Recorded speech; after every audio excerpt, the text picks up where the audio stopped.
सूरतुल बकरा आयत 61 की तिलावत उर्दू तर्जमा के साथ।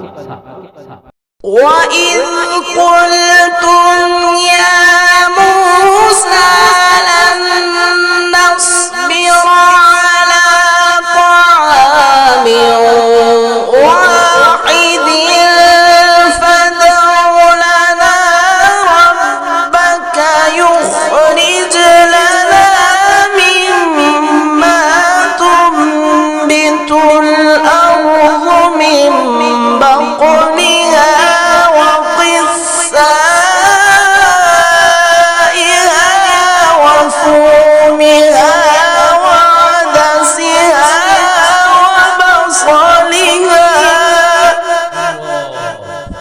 قال أتستبدلون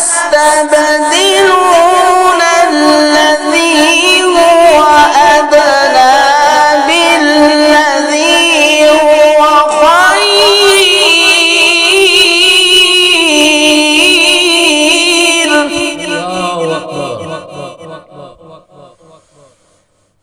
اهبطوا مصرا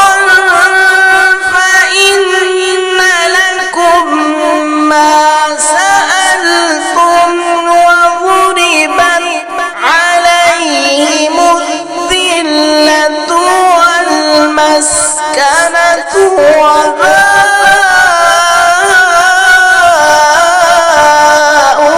بغضب من الله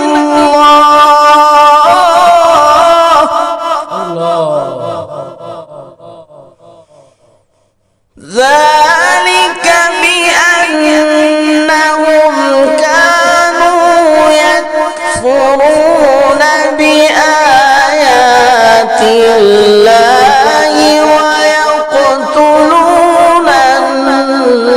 النبيين بغير الحق ذلك بما عصوا وكانوا يعتدون। अल्लाहु अकबर। और जब तुमने मूसा से कहा, ऐ मूसा, हम एक तरह के खाने पर हरगिज़ सब्र नहीं कर सकते, लिहाजा हमारे लिए अपने रब से इन चीज़ों के लिए दुआ करो जो ज़मीन से पैदा होती हैं, जैसे साग, तरकारी, गेहूँ, मसूर और प्याज। मूसा ने इन्हें कहा, क्या तुम अच्छी चीज़ के बदले में घटिया चीज़ तब्दील करना चाहते हो? यही बात है कि किसी शहर की तरफ निकल चलो, जो तुम चाहते हो वहाँ तुम्हें मिल जाएगा। इन पर जिल्लत और मस्कीनी डाल दी गई और अल्लाह के गज़ब में घिर गए, जिसकी वजह ये थी कि वो अल्लाह की आयतों का इनकार करते थे और अंबिया को नाहक कत्ल करने लगे थे।